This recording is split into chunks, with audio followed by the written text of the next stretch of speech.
অতিরিক্ত ভালোবাসা হলো পৃথিবীর সবচেয়ে বড় অপরাধ, যার শাস্তি আপনাকে আপনার প্রিয়জনটাই দেবে। প্রতিদিন মৃত্যু যন্ত্রণা সহ্য করতে হবে, কিন্তু মরতে পারবেন না। একটা ছেলের সবচেয়ে বড় ভুল প্রতিষ্ঠিত না হয়ে কাউকে নিয়ে স্বপ্ন দেখা, কারণ এখনকার মা বাবা টাকাই মেয়েদের সুখ খুঁজে।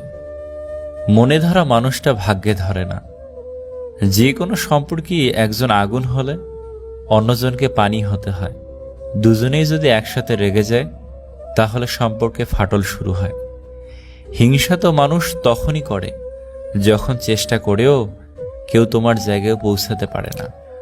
পৃথিবীর সবচেয়ে বেশি ভয়ঙ্কর রোগের নাম হলো টেনশন, যা মানুষকে ধীরে ধীরে ধ্বংস আর মৃত্যুর দিকে নিয়ে যায়। মন খারাপ থাকতে পারে, সময় খারাপ যেতে পারে, লোকে কটু কথা বলতে পারে, শুধু তুমি ধৈর্য ধরো, অপেক্ষা করো আর পরিশ্রম করো, দেখবে তুমি সফল হবেই। ঘুমিয়ে পড়ো, যার জন্য অপেক্ষা করছো সেই মানুষটা আর তোমার নেই। ইয়া রব, আমি ছাড়া আপনার অনেক বান্দা আছে, কিন্তু আপনি ছাড়া আমার কেউ নেই। যে তোমাকে সত্যি ভালোবাসবে, পরিস্থিতি যেমনই আসুক না কেন, সে তোমাকে কখনো ছেড়ে যাবে না। একদিন এক ডাক্তার ক্ষুধার্ত এক ছেলের মুখে খাবার তুলে দিচ্ছে। সেই সময় সে বাচ্চাটি ডাক্তারটিকে বলল, আপনি আমাকে এমন কোনো ঔষধ দিতে পারবেন যেটা খেলে আমার আর কোনো দিন ক্ষুধা পাবে না? এই কথাটা শোনার পরে ডাক্তার তার চোখের জল আটকাতে পারেনি। মানুষ অভাবে মরে না, মানুষ মরে স্বভাবে। মানুষ ভালোবাসায় মরে না, মানুষ মরে ধোঁকায়। কবরস্থানের দিকে তাকালে মনে হয় জীবনের সব আয়োজনই মিথ্যা। দানে কখনো ধন কমে না, ক্ষমায় কখনো ক্ষমতা কমে না। এক ব্যক্তি ট্রেন ছাড়তে 3 ঘন্টা দেরি হবে জেনে ওয়েটিং রুমে বসতে গেল। ওয়েটিং রুমে ঢুকেই তার চোখে পড়ল রুমের লাইটটি নষ্ট।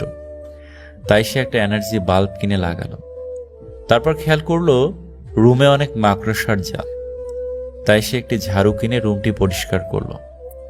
তারপর খেয়াল করলো রুমের ফ্লোরে ময়লা। তখন সে রুমটা ঝাড় দিল। তারপর সে খেয়াল করলো রুমের বসার চেয়ারগুলো বেশি একটা আরামদায়ক নয়। তাই সে একটি আরামদায়ক চেয়ার কিনলো। এখন সে রুমটি সাজানোর জন্য কিছু জিনিস কিনে রুমটি সাজালো, যার কারণে সে অনেক ক্লান্ত হয়ে গেল। এবং সে যখন তার আরামদায়ক চেয়ারে বসতে যাচ্ছে, সেই মুহূর্তে হঠাৎ করেই ট্রেনের হর্ন শুনতে পেল এবং সে ট্রেনে ওঠার জন্য রুম থেকে চলে গেল এবং ট্রেনে বসে তার গন্তব্য স্থানে চলে গেল। আমি জানি আপনারা ভাবছেন এই লোকের চেয়ে বোকা লোক আর পৃথিবীতে নেই, কিন্তু আপনি কি জানেন এই লোকটিকে? এই লোকটি আর কেউ নয়, আপনি আমি। অবাক হলেও এটাই সত্য, আমরা দুনিয়াতে এসেছি অল্প সময়ের জন্য, আর দুনিয়ার জীবন হচ্ছে ওয়েটিং রুম, যেখানে আমরা মাত্র কয়েকটা মিনিট থাকব। অথচ আমরা এই দুনিয়ার জীবনকে এমনভাবে সাজাচ্ছি যে আমরা ভুলেই গেছি আমাদের মৃত্যু খুব সন্নিকটে। এবং আমাদের এই সাজানো গোছানো দুনিয়ার সব কিছু ছেড়ে মৃত্যু নামক ট্রেনে চলে যেতে হবে। ভিডিওটি ভালো লাগলে প্লিজ একটা লাইক করবেন, কারণ আপনাদের একটা লাইক আমাদের পরবর্তী ভিডিও বানাতে উৎসাহ যোগায়। অনেক ভালো থাকবেন। আল্লাহ হাফেজ।